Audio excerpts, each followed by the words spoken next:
What's up, YouTube? Coinflip back. Today I want to go over some of the key things that are happening right now in our money market. I'm not a financial advisor, so I'll just preface everything with that. But some things that I'm noticing that I want to make sure you guys see and are paying attention to. So you got to ask yourself, have you been paying attention lately? Let's take a look.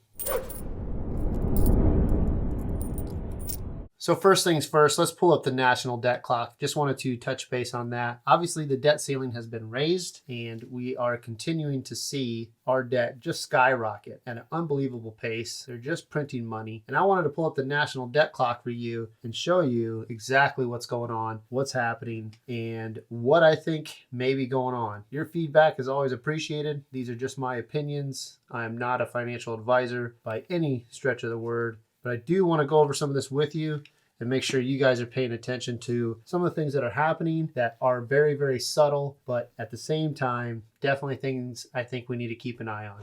A lot of you are probably paying attention in the sense that they have raised the debt limit. That being said, our debt continues to skyrocket. They continue to print money, and it feels like there's really nothing for us to do to stop it. It just continues. They've even talked about accounting errors at the Pentagon to more aid for Ukraine, and they raise the debt ceiling, but talk about the largest deficits that a president has ever done. Well, you also have the most debt. Let's look at some of the things on the national debt clock that I wanted to point out and see if you guys are paying attention to. So if you've never pulled up the national debt clock, really simple. You can type it right into Google. It's going to pop right up. If you've never been here, there is a lot of information on this page and a lot of things to dissect. We can go over some of the rest of that on a different time. So obviously the main thing is at the top left here, you're going to have our national debt with some of the other information that applies to us, which if you're like me, it's just, it can be pretty overwhelming to say the least. But let's drop down here to the bottom right of the screen. You're going to notice the precious metals area. And what we're looking at is the dollar to oil, dollar to silver, dollar to gold. If you notice, they're all zero. You can click or highlight, basically just hover your mouse over top of these. And at the top here, it'll basically give you an explanation of that category or that box.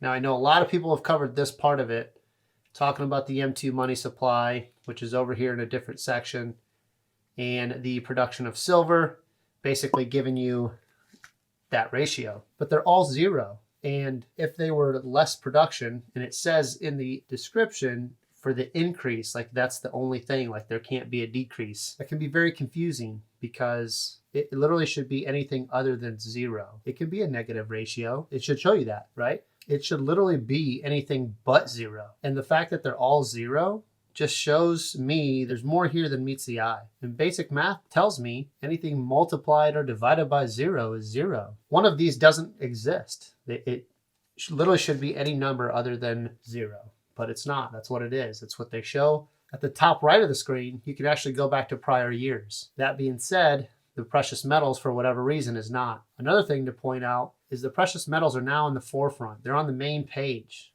If you go back to the other years, it was never on the main page. You had to basically scroll to the bottom and click on the precious metals, which would bring up that page.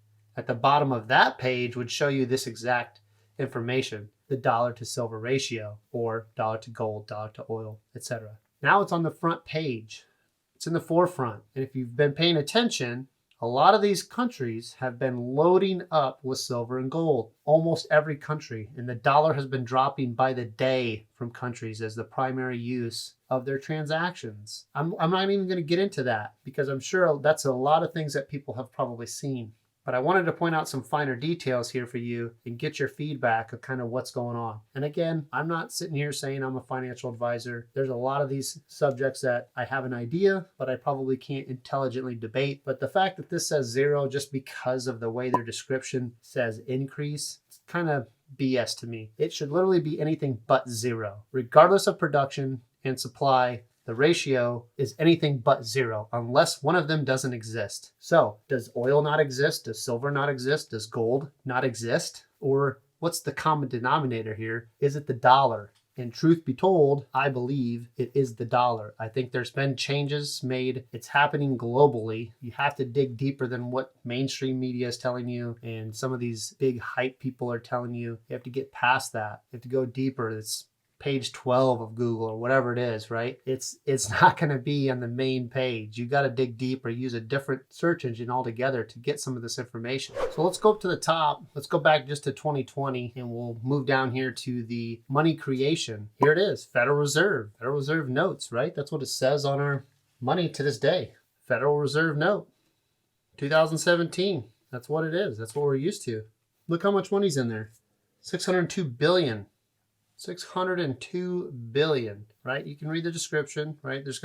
I understand there's probably going to be some comments. Oh, well, that's such and such, right? That's where this money comes from. That's what this is. Okay, so let's go to today, 2023. We'll click that right there at the top. Go back down to money creation. What's it say? U.S. Treasury dollars. It's not the Federal Reserve note. Where's the Federal Reserve? What's been in the news with all these banks and bank runs, right? Who's gonna bail them out? Federal Reserve. FDIC, up to $250,000. They'll protect you.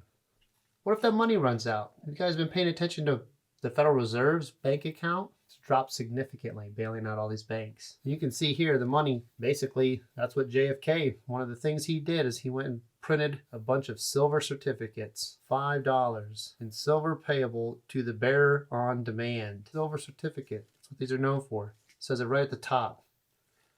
It doesn't say Federal Reserve note. Doesn't say U.S. Treasury dollars. Look at the number here.